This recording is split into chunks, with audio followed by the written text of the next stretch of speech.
Good morning students. पिछली class में हम लोगों ने डिस्कस किया था एडिशन थ्योरम ऑफ प्रोबेबिलिटीज। हमने देखा था कि दो इवेंट अगर अलग अलग परफॉर्म हम कर रहे हैं, दो इवेंट अलग अलग हो रहे हैं, तो उन दोनों इवेंट्स में से किसी एक इवेंट भी हो जाए उसकी प्रोबेबिलिटी कितनी होगी। तो उस केस में हम क्या करते थे, दोनों की प्रोबेबिलिटीज को ऐड कर देते थे। ठीक है, तो अब आज डिस्कस करेंगे multiplication theorem of probabilities. Multiplication theorem क्या बोलती है, अगर हमारे पास दो इवेंट्स इंडिपेंडेंटली हो रहे हैं और हमें ये बोलना है कि वो दोनों इवेंट्स एक साथ होने की प्रोबेबिलिटी कितनी होगी, तो उस केस में हम क्या कर देंगे, उन दोनों इवेंट्स की प्रोबेबिलिटी को मल्टीप्लाई कर देंगे। जैसे कि हम एक एग्जांपल लें कि हमारे पास हम एक डाइस को थ्रो करें, उस डाइस के थ्रो में हमारे पास 1 से 6 के बीच में कोई भी नंबर आ सकता है। तो पहले तो मैं बात करूं कि नंबर 1 आने की प्रोबेबिलिटी कितनी है,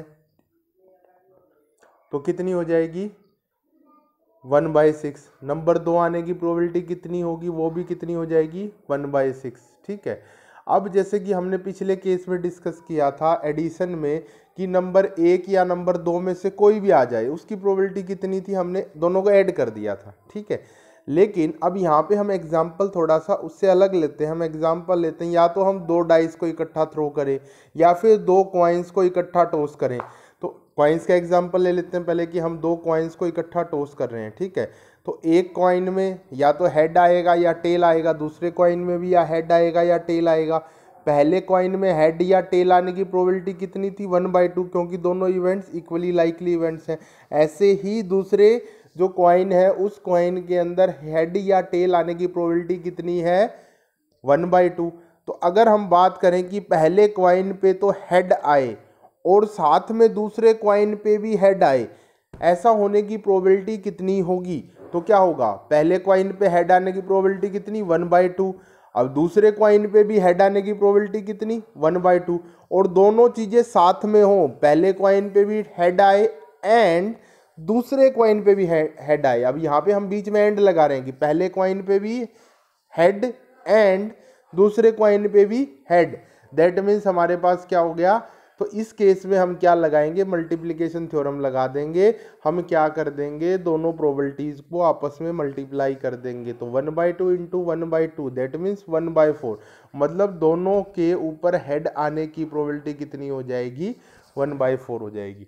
इसी चीज को आगे और थोड़ा सा आगे नेक्स्ट जब आगे बढ़ेंगे, जब टॉसिंग ऑफ कॉइन का एग्जांपल डिस्कस करेंगे, तो उसको और थोड़ा सा डिटेल में हम लोग पढ़ेंगे। ठीक है, तो ये होगी हमारे पास मल्टीप्लिकेशन थ्योरम। मल्टीप्लिकेशन थ्योरम क्या, जब दो इवेंट्स इंडिपेंडेंटली हो रहे हैं, ठीक है, उनकी अलग अलग कुछ प्रोबेबिलिटीज होगी, हम बोले कि वो दोनों इवेंट्स साथ में होंगे तो उसकी प्रोबेबिलिटी क्या होगी। तो उस केस में हम क्या कर देते हैं, उन दोनों की प्रोबेबिलिटीज को मल्टीप्लाई कर देते हैं और उसी को हम क्या बोलते हैं, मल्टीप्लिकेशन थ्योरम ऑफ प्रोबेबिलिटीज बोलते हैं। ठीक है, तो अब एग्जाम्पल लेते हैं टॉसिंग ऑफ कॉइन का। ठीक है, कुछ एग्जाम्पल हम कंसीडर करते हैं, जैसे हमने अभी प्रोबेबिलिटी पढ़ ली, तो अभी हम कुछ एग्जाम्पल्स के थ्रू इसको समझते हैं। ठीक है, अब जैसे हमने एग्जाम्पल, सबसे पहले हम एग्जाम्पल लेते हैं टॉसिंग ऑफ ए कॉइन का, कि हमने एक कॉइन को टॉस किया।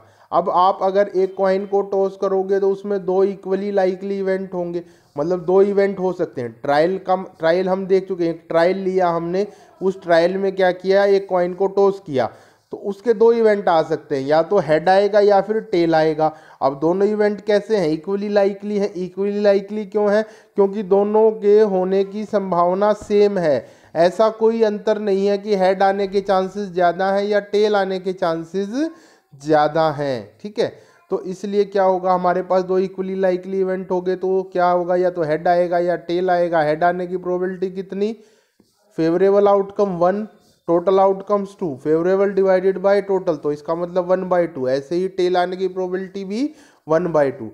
ऐसे ही अगर हम क्या करें, हम एग्जाम्पल लें एक डाई को थ्रो करने का। एक डाइस को हमने क्या किया, थ्रो किया, उसके ऊपर 1 से 6 के बीच में नंबर लिखे हुए हैं। ठीक है, तो जो सैंपल स्पेस बनेगा, सैंपल स्पेस का मतलब क्या कि टोटल पॉसिबिलिटीज उसके अंदर क्या है, टोटल उसके अंदर क्या क्या चीज़ें आ सकती हैं। तो यहाँ पे एक पिक्चर बना के भी दिखा रखा है कि या तो 1 आएगा उसके ऊपर, या 2 आएगा, या 3 या 4 या 5 या 6। तो सैंपल स्पेस के अंदर कितने नंबर हो गए, 1 2 3 4 5 6। अब उसमें 1 आने की प्रोबेबिलिटी कितनी, 1 आने की प्रोबेबिलिटी मतलब टोटल हमारे पास 6 इवेंट्स हो सकते हैं, उस 6 में से हम एक इवेंट को चूज़ कर रहे हैं, तो उसकी probability favourable divided by total. तो टोटल है 6 और फेवरेबल हुआ हमारे पास केवल एक ही इवेंट तो चूज़ कर रहे हैं, चाहे हम 1 को करें, 2 को करें, 3 को करें या 4 को करें। तो 1 डिवाइडेड बाय 6, तो 1 ऊपर 1 आने की प्रोबेबिलिटी भी 1/6, ऊपर 2 आने की प्रोबेबिलिटी भी 1/6, ऊपर 3 आने की प्रोबेबिलिटी भी 1/6, ऊपर 4 आने की प्रोबेबिलिटी भी 1/6, 5 आने की प्रोबेबिलिटी भी 1/6 और 6 आने की प्रोबेबिलिटी भी 1/6। अब हम दूसरा एग्जाम्पल लें कि ऊपर एक ओड नंबर आए, उसकी प्रोबेबिलिटी कितनी होगी। तो ओड नंबर का मतलब क्या हो गया, ओड नंबर कौन कौन से होते हैं हमारे पास, 1 3 एंड 5। ओड नंबर कौन से, जो 2 से डिवाइड एग्जैक्टली ना हो, इवन कौन से जो 2 से एग्जैक्टली डिवाइड हो जाएं। तो ओड नंबर कौन से, अगर 1 से 6 के बीच में देखें तो 1 3 5। तो एक ओड नंबर आने की प्रोबेबिलिटी कितनी होगी। अब टोटल आपके पास इवेंट्स कितने हो सकते हैं, टोटल इवेंट्स हो सकते हैं आपके पास 6, ठीक है। उस 6 में से आपके फेवरेबल इवेंट्स कितने हैं, उस 6 में से आपके फेवरेबल कितने की भी ओड नंबर कितने हो सकते हैं, 3 हो सकते हैं। तो फेवरेबल इवेंट हो गए 3, तो प्रोबेबिलिटी होगी 3 डिवाइडेड बाय 6, दैट मीन्स कितना आ गया आपके पास 1/2। ऐसे ही अगर हम एग्जांपल लें इवन नंबर्स का, तो इवन नंबर्स के केस में भी आपके पास क्या हो सकता है, इवन नंबर के केस में भी आपके पास क्या हो सकता है, 2 4 और 6 आ सकते हैं। तो इवन में भी क्या प्रोबेबिलिटी बन जाएगी, 3 डिवाइडेड बाई 6, दैट मीन्स 1/2, ठीक है। अब हम बात करें एक ऐसा एग्जाम्पल लें कि probability of the die coming up with a face marked with a number is 0 as the dice has only 6 faces. तो डाइस के ऊपर हमारे पास 6 फेसेस हैं, और अगर हम बात करें कि एक नंबर 0 आ जाए, 6 फेसेस हैं, 6 पे 1 2 3 4 5 6 लिखा हुआ है। अब हमने एग्जाम्पल लिया कि उसके ऊपर 0 लिखा हुआ है, तो 0 तो उसके ऊपर लिखा हुआ आ ही नहीं सकता, क्योंकि 0 किसी भी फेस के ऊपर नहीं लिखा हुआ। अब जब भी फेंकोगे या तो 1 आएगा, 2 आएगा, 3 आएगा, 4 आएगा, 5 आएगा, 6 आएगा, लेकिन उसके अलावा कोई भी नंबर नहीं आएगा। तो मैं बोलूँ 0 आने की प्रोबेबिलिटी कितनी है, तो 0 आने की प्रोबेबिलिटी कितनी हो जाएगी, 0। फेवरेबल इवेंट्स तो कितने हैं, एक भी नहीं है अपने फेवर में इवेंट, तो favourable events 0 divided by total event, total कितने हैं हमारे पास 6 इवेंट्स हैं, तो 0 डिवाइडेड बाय 6 आपके पास कितना आ जाएगा, 0 आ जाएगा। ऐसे ही मैं एग्जांपल लूँ तो ये आपके पास कौन सा जो सैंपल स्पेस या इवेंट बनेगा, ये कौन सा इवेंट बनेगा, ये नल इवेंट बनेगा। जैसे हमने अलग अलग इवेंट डिस्कस किए थे ना, प्रोबेबिलिटी जब 0 आ रही है तो कौन सा इवेंट हुआ, नल इवेंट। मतलब ये चीज़ तो होगी ही नहीं, बिल्कुल भी पॉसिबल नहीं है, this is impossible thing and this is impossible event. ऐसी अगर हम बात करें कि अब डाइस को मैंने थ्रो किया, थ्रो करने की मैं बात बोल रहा हूँ कि 7 से नंबर छोटा है, इसकी प्रोबेबिलिटी कितनी है कि जो मैंने डाइस को फेंका, फेंकने के बाद ऊपर एक नंबर आएगा 1 2 3 4 5 6, तो मैं बोल रहा हूँ कि 7 से नंबर छोटा आए, इसकी कितनी प्रोबेबिलिटी है। तो सभी नंबर 7 से छोटे हैं, 1 भी छोटा है, 2 भी छोटा है, 3 4 5 6 सारे नंबर क्या हैं, 7 से छोटे हैं। तो सभी नंबर्स अगर 7 से छोटे हैं तो इसका मतलब जो भी डाइस के ऊपर नंबर आएगा वो 7 से छोटा ही आएगा। मतलब जो आपकी कंडीशन है वो तो फुलफिल होनी ही होनी है, चाहे कोई भी नंबर आ जाए आपकी कंडीशन सेटिस्फाई होगी ही होगी। दैट मीन्स क्या हो जाएगा आपके पास, कितने हो गए टोटल फेवरेबल इवेंट, कितने हो गए टोटल 6 इवेंट उसमें हो सकते हैं सैंपल स्पेस के अंदर। तो 6 के 6 इवेंट आपके क्या हो गए, फेवरेबल हो गए। आप 6 के 6 इवेंट में से कोई भी आ जाए, आप बोलोगे कि भी मेरे फेवर का इवेंट आ गया, और तो favourable event 6, total event 6 divided by 6, probability कितनी आ गई 1। दैट मीन्स इस केस में आपकी प्रोबेबिलिटी 1 है। आप श्योर हो कि कोई डाइस फेंको कुछ भी आए, लेकिन जो चीज़ आप चाह रहे हो वो आएगी ही आएगी, ठीक है।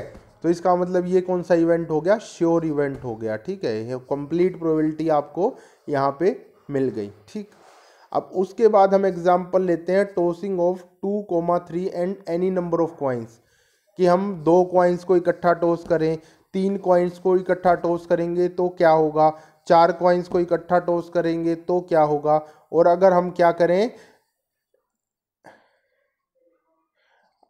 अगर हम क्या करें n कॉइन्स को, अगर हम n कॉइन्स को क्या करें इकट्ठा टॉस करें तो क्या होगा। ठीक है,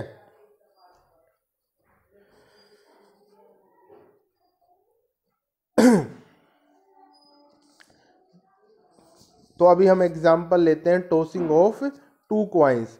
जब अब उसमें केस देखते हैं हम, ठीक है।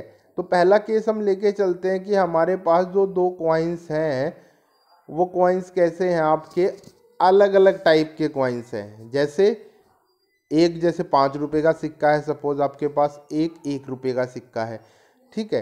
तो जो 5 रुपीज़ कॉइन होगा उसके जो हेड और टेल होंगे वो 1 रुपीज़ कॉइन के हेड और टेल से अलग होंगे, ठीक है। तो 1 रुपीज़ कॉइन के हेड को हम H1 लिख लेते हैं और 5 रुपीज़ के हेड को H2 लिख लेते हैं। ऐसे ही 1 रुपये के हेड को T1, टेल को T1 लिख लेते हैं और 5 रुपीज़ के टेल को हम लिख लेते हैं T2। और जब हम उनको कॉइन को टॉस करेंगे तो अब देखते हैं हमारे पास पॉसिबिलिटीज़ क्या क्या होंगी। पॉसिबिलिटीज़ क्या होंगी, या तो एक पहले का हेड आए दूसरे का भी हेड आ जाए H1 और H2, या फिर क्या है पहले का टेल आए और दूसरे का हेड आ जाए T1 H2, या फिर T1 H2 का मतलब हो गया, T1 का मतलब पहले का टेल दूसरे का हेड। ऐसे ही पॉसिबिलिटी अगली क्या बनेगी, पहले का हेड आ जाए और दूसरे का क्या आ जाए, टेल आ जाए। ऐसी चौथी पॉसिबिलिटी क्या बनेगी, दोनों क्या आ जाएं आपके पास, टेल आ जाएं। इस 4 के अलावा कोई भी पॉसिबिलिटी आपके पास नहीं बनेगी। और इस 4 को हम कैसे लिख सकते हैं, H1 plus T1 into H2 plus T2। इसको मल्टीप्लाई करेंगे तो हमारे पास क्या आ जाएगा, यही चीज़ आ जाएगी। तो अब देखो ध्यान से, अब हमारे पास जब हमने 2 कॉइन्स को इकट्ठा टॉस किया तो हमारे पास total number of possible outcomes कितने हो गए, पॉसिबल इवेंट्स कितने हो गए, 4 पॉसिबल इवेंट्स हो गए, ठीक है। तो टोटल सैंपल स्पेस के अंदर जो, अगर हम सिंगल कॉइन को टॉस करते थे सैंपल स्पेस के अंदर 2 इवेंट होते थे हमारे पास, हेड या टेल। अब यहाँ पे हमारे पास क्या हो गए, अगर 2 कॉइन्स को इकट्ठा टॉस करेंगे तो हमारे पास 4 बेसिकली क्या हो गए, 4 हमारे पास पॉसिबल इवेंट्स हो गए। उस 4 पॉसिबल इवेंट्स में से अब कोई भी इवेंट हम अपनी कंडीशन, हमारा फेवरेबल इवेंट कौन सा है वो देख सकते हैं। तो हमारे पास क्या हो गया बेसिकली, अब जाके टोटल नंबर इवेंट्स हो गए 4। इस 4 में से जब अगर हम कोई भी एक चूज़ करें, हम माने कि दोनों हेड आ जाएं, तो उसकी पॉसिबिलिटी कितनी होगी, तो फेवरेबल इवेंट तो हमारा एक ही हुआ कि दोनों हेड आ जाएं और टोटल है 4, 1/4 हो जाएगी। या बोले हम पहले पे टेल आ जाए दूसरे पे हेड, या दूसरे पे टेल दूसरे पे हेड पहले पे टेल, इस तरह की अगर हम बात करें तो उस केस में क्या हो जाएगा आपके पास, उस केस में पॉसिबिलिटी क्या हो जाएगी, उस केस में भी आपकी प्रोबेबिलिटी निकल के आएगी 1/4, ठीक है। तो ऐसे ही हमारे पास जो 4 टोटल इवेंट्स मिलेंगे, एक इवेंट की प्रोबेबिलिटी निकल के आएगी 1/4। और वही चीज़ जो हमने प्रोबेबिलिटी थ्योरम में भी डिस्कस करी थी, प्रोबेबिलिटी थ्योरम भी बोलती थी क्या, कि पहले का हेड आए उसकी प्रोबेबिलिटी 1/2, दूसरे का भी हेड आए उसकी प्रोबेबिलिटी भी 1/2, दोनों इकट्ठी हों चीज़ें, पहले का हेड आए और दूसरे का टेल आए, तो उस केस में प्रोबेबिलिटी थ्योरम ऑफ मल्टीप्लिकेशन क्या बोलती थी, मल्टीप्लिकेशन थ्योरम ऑफ प्रोबेबिलिटी आपके पास क्या बोलती थी कि दोनों प्रोबेबिलिटीज़ को हम मल्टीप्लाई कर दें, 1/2 इंटू 1/2 क्या हो गया 1/4। तो दोनों हेड आने की प्रोबेबिलिटी 1/4। अब यहाँ पे हमने अलग से देख लिया चारों इवेंट्स को अलग अलग कंसिडर करके, तब भी क्या आ रही है, एक इवेंट की प्रोबेबिलिटी 1/4। दैट मीन्स हमारी प्रोबेबिलिटी थ्योरम क्या है, ठीक है। अब उसके बाद हमने एग्जाम्पल लिया, अब ये चारों इवेंट अलग अलग दिखा दिए कि अगर पहला हेड आए दूसरा भी हेड आए तो पहले के हेड आने की प्रोबेबिलिटी कितनी, 1/2 अलग अलग अगर इवेंट को बोलें, दूसरे के हेड आने की प्रोबेबिलिटी 1/2, दोनों को मल्टीप्लाई कर दें तो कितना 1/4। ऐसे ही पहले के टेल आने की प्रोबेबिलिटी 1/2 और दूसरे के भी टेल आने की प्रोबेबिलिटी 1/2, दोनों को मल्टीप्लाई कर दिया 1/4। ऐसे ही करते करते हमारे पास चारों इवेंट हमने डिस्कस कर लिए। तो नेट प्रोबेबिलिटी पी किसके इक्वल आ गई, P1 इंटू P2 के इक्वल आ गई। अलग अलग इवेंट के होने की प्रोबेबिलिटी को मल्टीप्लाई कर देंगे तो कंबाइन इवेंट के होने की प्रोबेबिलिटी हमारे पास निकल के आ जाएगी। ठीक है, तो जनरली इसको कैसे लिख सकते हैं, ये तो हमारे पास 2 इवेंट्स हो रहे थे, अगर हमारे पास n इवेंट्स हो रहे हैं मतलब क्या हुआ, हम अब यहाँ पे तो हमने 2 कॉइन्स को टॉस किया था, अब हम 2 कॉइन्स को टॉस करने की बजाय n कॉइन्स को इकट्ठे टॉस कर रहे हैं। तो जब हम n कॉइन्स को एक साथ टॉस करेंगे तो वहाँ पे आपकी प्रोबेबिलिटी कितनी निकल कर के आएगी, अगर 3 कॉइन को टॉस करते तो क्या हो जाता, पहले का हेड, दूसरे का टेल और तीसरे का भी टेल आने की प्रोबेबिलिटी कितनी होती, 1/2 इंटू 1/2 इंटू 1/2। ठीक है, तो तीनों को मल्टीप्लाई कर देते, ऐसी n होते तो n को मल्टीप्लाई कर देते। ठीक है, अब हमारे पास केस आता है कि अगर हमारे पास कॉइन इनडिस्टिंग्विजेबल हो, देखो अभी तो कॉइन हमारे पास कैसे थे, डिस्टिंग्विजेबल कॉइन थे, मतलब दोनों कॉइन्स में हम अंतर बता सकते थे, डिफरेंस बता सकते थे। एक कॉइन हमारे पास 1 रुपी कॉइन था और दूसरा हमारे पास 5 रुपी कॉइन था। लेकिन अगर मैं बोलूं कि मेरे पास दोनों 1 रुपी कॉइन है और दोनों एक जैसे कॉइन है, बिल्कुल सिमिलर कॉइन्स हैं, तो उस केस में क्या हो जाएगा, आप उनके हेड और टेल में डिफ्रेंशिएट नहीं कर पाओगे। आपने 2 कॉइन्स को टॉस किया, टॉस करने के बाद आपने देखा तो क्या हो गया, या तो दोनों के टेल आएंगे या दोनों के हेड आएंगे, या एक का हेड आएगा और एक का टेल आएगा। तो वो जो बीच वाला केस बन गया ना कि एक का हेड या दूसरे का टेल, दैट मीन्स अगर उसके अंदर फिर दो सिमिलर केसेस बन सकते हैं, पहले का हेड दूसरे का टेल, या पहले का टेल दूसरे का हेड। अब वो दो जो कंडीशंस होंगी, दो जो इवेंट्स बनेंगे वो बिल्कुल सिमिलर होंगे। अगर बाहर से कोई आ रहा है, उसको ये नहीं पता कि पहला सिक्का कौन सा है या दूसरा सिक्का कौन सा है, तो वो डिफ्रेंशिएट नहीं कर पाएगा इन दोनों इवेंट्स के बीच में। अब जैसे सपोज आपने टॉस कॉइन आपने क्लासरूम के अंदर 2 कॉइन्स को टॉस कर दिया और मैं बाहर से, आपका टीचर आ रहा है बाहर से आने के बाद वो देखता है कि उसको क्या दिखेगा सामने कि एक कॉइन पे तो हेड है और एक कॉइन पे टेल है। ठीक है, अब उसको ये नहीं पता कि पहला कॉइन कौन सा है और दूसरा कॉइन, क्योंकि दोनों कॉइन एक जैसे हैं।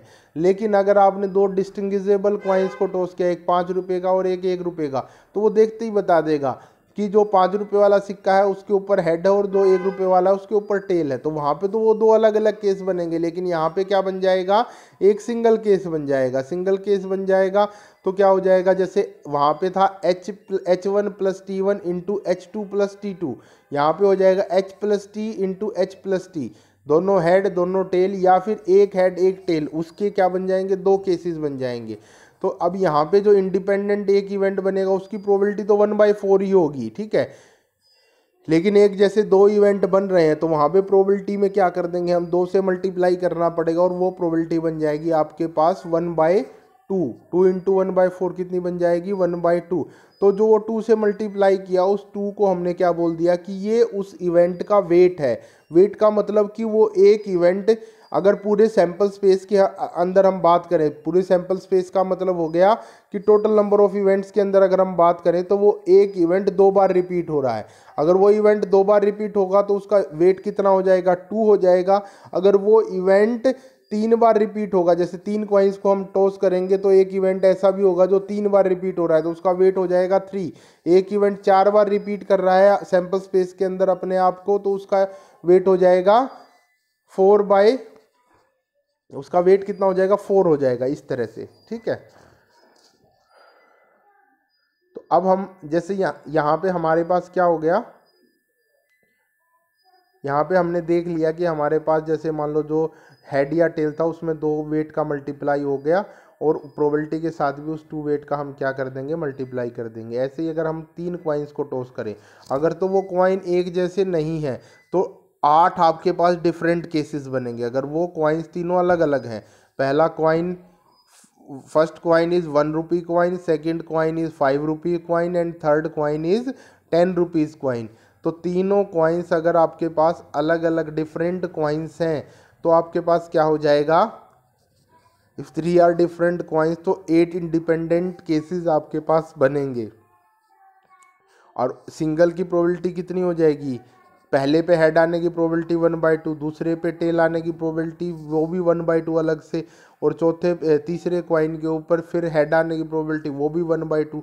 पहले पे हेड आए, दूसरे पे टेल आए, तीसरे पे हेड आए, इसकी प्रोबेबिलिटी कितनी 1/2 into 1/2 into 1/2 P1 into P2 into P3। तो नेट प्रोबेबिलिटी होगी 1/2 इंटू 1/2 इंटू 1/2 1/8। ठीक है। और वैसे भी अगर हम बात करें कि अलग अलग हमारे पास 8 केसेस बन जाएंगे, पहले पे हेड, दूसरे पे टेल, तीसरे पे भी टेल, फिर पहले पे टेल, दूसरे पे हेड, तीसरे पे टेल। इस तरह से हमारे पास टोटल कितने केसेस बन जाएंगे जब आप करके देखोगे तो 8 केसेस बन जाएंगे। तो सैंपल स्पेस के अंदर कितने आइटम्स हो जाएंगे, 8 आइटम्स हो जाएंगे।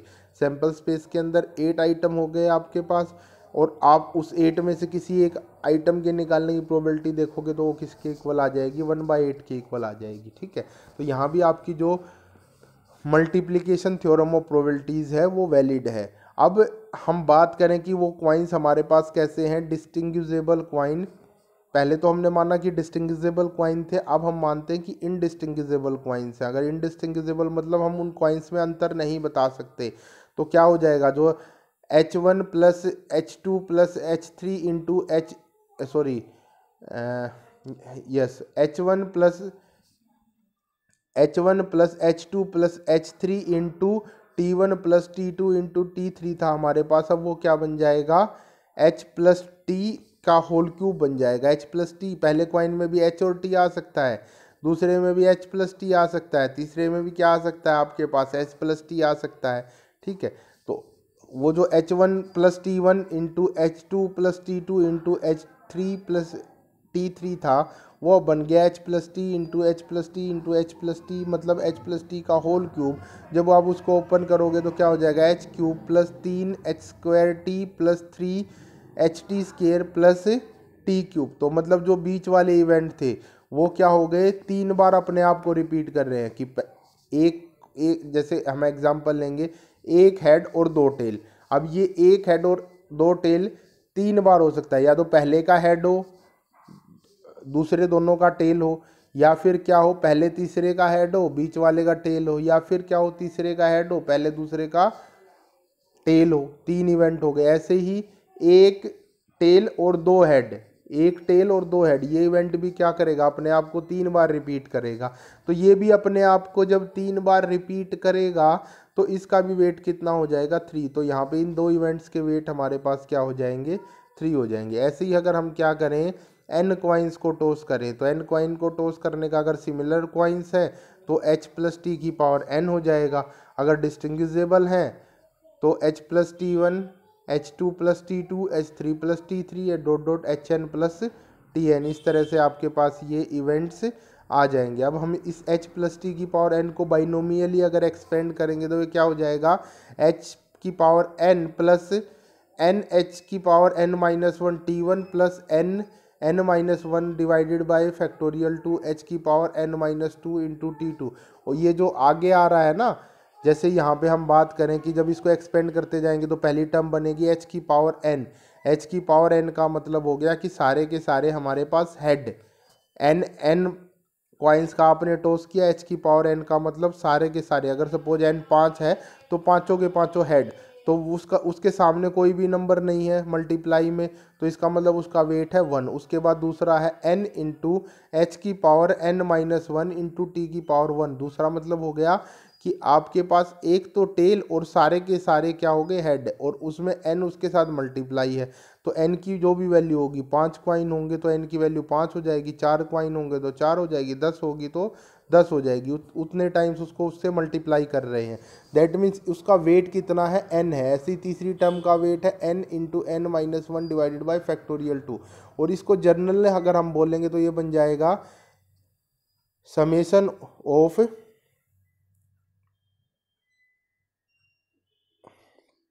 आपके पास समेशन ऑफ,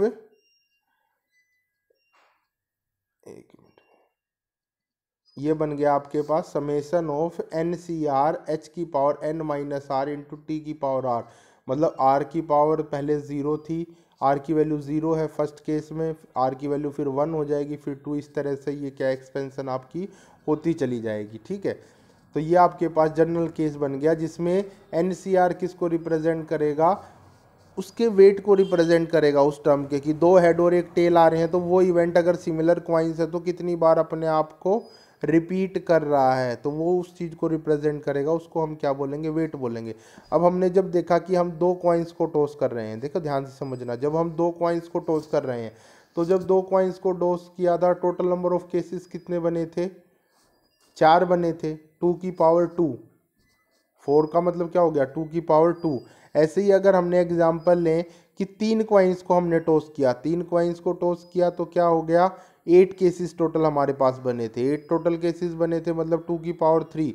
ऐसे ही अगर आप 4 कॉइन्स को टॉस करोगे तो आपके पास 16 केसेस बनेंगे मतलब 2 की पावर 4।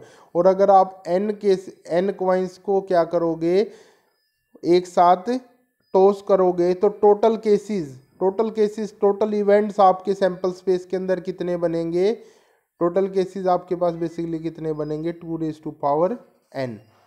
टोटल केसेस आपके पास कितने बनेंगे, 2 रेज टू पावर n। तो टोटल आपके पास इक्वली लाइकली टोटल केसेस बोलो या टोटल इक्वली लाइकली इवेंट्स बोलो कि जिनके होने की संभावना एक जैसी हो, उनको हम क्या बोलते हैं, इक्वली लाइकली इवेंट। तो टोटल इक्वली लाइकली इवेंट हमारे पास जाकर के कितने बनेंगे, 2 रेज टू पावर n बनेंगे। तो एक उस 2 raise to power n events में से किसी एक इवेंट के होने की प्रोबेबिलिटी कितनी, 1/2 रेज टू पावर n। भाई 2 raise to power n total events हैं, उस 2 raise to power total events में से हमने एक इवेंट को चूज कर लिया, तो उस एक इवेंट के होने की प्रोबेबिलिटी कितनी, favourable event divided by total number of event, favourable एक ही है डिवाइडेड बाय टोटल है 2 रेज टू पावर 1 n, तो प्रोबेबिलिटी कितनी हो जाएगी, 1/2 रेज टू पावर n। और उसमें अब हमारे पास जैसे कुछ इवेंट्स ऐसे हो रहे हैं जिसका वेट 1 की बजाय किसी का वेट 4 है, किसी का वेट 3 है, तो उसके होने की प्रोबेबिलिटी कितनी हो जाएगी, weight multiply with probability of equally likely events. जैसे इक्वली लाइकली इवेंट्स से आपके पास सपोज जैसे उसकी इक्वली लाइकली इवेंट की प्रोबेबिलिटी आई 1/2 रेज टू पावर n, तो 4 इंटू, अगर मान लो वेट 4 है तो 4 into 1/2 raise to power n, weight 5 है तो 5 into 1/2 raise to power n। ठीक है, ऐसे ही अगर हम एक स्पेशल केस मान लीजिए तो हो गया, हमने क्वाइन का डिस्कस कर लिया, जनरल डिस्कशन हमारा क्वाइन का हो गया। अब उसके बाद अगर मान लो क्वाइन की जगह हमारे पास डाइस हो तो उसमें इक्वली लाइकली इवेंट की प्रोबेबिलिटी किस तरह से आ जाएगी, 1/6 रेज टू पावर n, जो 1/2 रेज टू पावर n था वो क्या बन गया, 1/6 रेज टू पावर n, क्योंकि वहाँ पे क्या था, क्वाइन के केस में 2 ही आपकी पॉसिबिलिटी थी, हेड आएगा या टेल आएगा, बाइनरी सिस्टम था। लेकिन डाइस के केस में आपके पास 6, एक सिंगल डाइस के थ्रो में आपके पास 6 इवेंट्स में से कोई भी इवेंट हो सकता है। तो वहाँ पे क्या हो गया, अगर n टाइम्स हो गया तो 6 की पावर n हो गया, तो 1/6 की पावर n तो वो आ गया। और जो उसका स्टेटिस्टिकल वेट या वेट जो हम बात कर रहे थे एनसीआर था, वो किसके इक्वल हो जाएगा, factorial n divided by factorial n का मतलब तो हो गया टोटल नंबर ऑफ डाइस, कितने आपके पास टोटल डाइस हैं, divided by n1 factorial, n2 factorial, n3 factorial, n4 n5 and n6 कि एक कितनों में आ रहा है। n1 का मतलब हो गया कि जैसे मान लो वो आएगा तो एक आने की प्रोबेबिलिटी एक नंबर 1 कितने डाइस में आ रहा है, नंबर 2 कितने में आ रहा है, नंबर 3 कितने में आ रहा है, इस तरह से। अब उसके बाद आता है आपका कम्बिनेशन पोजेसिंग मैक्सिमम प्रोबेबिलिटी। तो कम्बिनेशन पोजेसिंग मैक्सिमम प्रोबेबिलिटी का मतलब हो गया आपके पास कि मैक्सिमम प्रोबेबिलिटी, जैसे अब हम जो एग्जांपल ले रहे हैं वो टॉसिंग ऑफ क्वाइन का ही ले रहे हैं, ठीक है, सिंपलेस्ट एग्जांपल उसी को आगे लेके चल रहे हैं। तो टॉसिंग ऑफ क्वाइन के केस में आपके पास ऐसा कौन सा कम्बिनेशन होगा जिसकी प्रोबेबिलिटी मैक्सिमम होगी। तो अब जब ये एनसीआर की जो वैल्यू हम देखते हैं ना, क्योंकि एनसीआर किसको रिप्रेजेंट कर रहा है, यहाँ पे देखोगे आप एनसीआर किसको रिप्रेजेंट कर रहा है, ऊपर एनसीआर रिप्रेजेंट कर रहा है वेट को, ठीक है। और जब आप देखोगे एनसीआर में क्या होता है, एनसीआर की वैल्यू एक बार बढ़ेगी और फिर क्या जाएगी, मैक्सिमम पीक पे जाएगी और फिर घटती चली जाएगी। जैसे आपके पास एन की वैल्यू सपोज है 3 और आर की वैल्यू तो आपकी क्या होगी, 0 ही थी। तो जब जैसे 30 की हम बात करेंगे कि 3C0 की अगर हम बात करेंगे तो 3C0 की वैल्यू कितनी होगी आपके पास, factorial 3 divided by factorial 0 into factorial 3, तो उसकी वैल्यू कितनी होगी 1 होगी। ऐसे ही जब n 3c1 लिखोगे आप factorial 3 divided by factorial 2 into factorial 1, तो वो क्या हो जाएगा 3 into 2 into 1 divided by 2 into 1, तो 2 से 2 गया मतलब 3 बच जाएगा। तो ऐसे ही जब n 3 जब हम 3 n की वैल्यू 3 हो जाएगी ना, तो उस 3 के केस में आपके पास क्या मिलेगा, NCR की वैल्यू, पहली वैल्यू मिलेगी 1, दूसरी वैल्यू मिलेगी 3, तीसरी वैल्यू भी मिलेगी 3 और चौथी वैल्यू मिलेगी आपको 1। तो जो 3 3 है वहाँ पे आपको वैल्यू क्या मिलेगी, मैक्सिमम वैल्यू मिलेगी। तो ऐसे ही जब आपका n/2 r की वैल्यू n/2 हो जाए, जिस केस में अगर आपके पास जो n की वैल्यू वो इवन है, n की वैल्यू अगर आपके पास इवन है, तो उस केस में अगर आपकी r की वैल्यू n/2 हो जाए, तो उस केस में आपकी NCR की वैल्यू मैक्सिमम होगी। तो जो p n/2 मतलब हेड भी n/2, जित मान लो सपोज 10 बार आपने कॉइन को टॉस किया, तो 5 बार हेड आए और 5 बार टेल आए, उस चीज़ की प्रोबेबिलिटी क्या होगी, मैक्सिमम प्रोबेबिलिटी आपके पास निकल के आएगी। और मिनिमम प्रोबेबिलिटी क्या हो जाएगी, मिनिमम प्रोबेबिलिटी हो जाएगी कि या तो सारे के सारे हेड आ जाएं या सारे के सारे टेल आ जाएं। ठीक है, आर की वैल्यू या तो n हो जाए या आर की वैल्यू क्या हो जाए 0 हो जाए, उस केस में आपको क्या मिलेगी, मिनिमम प्रोबेबिलिटी मिलेगी। ठीक है, इससे आगे का नेक्स्ट क्लास में डिस्कस करेंगे अभी। Thank you.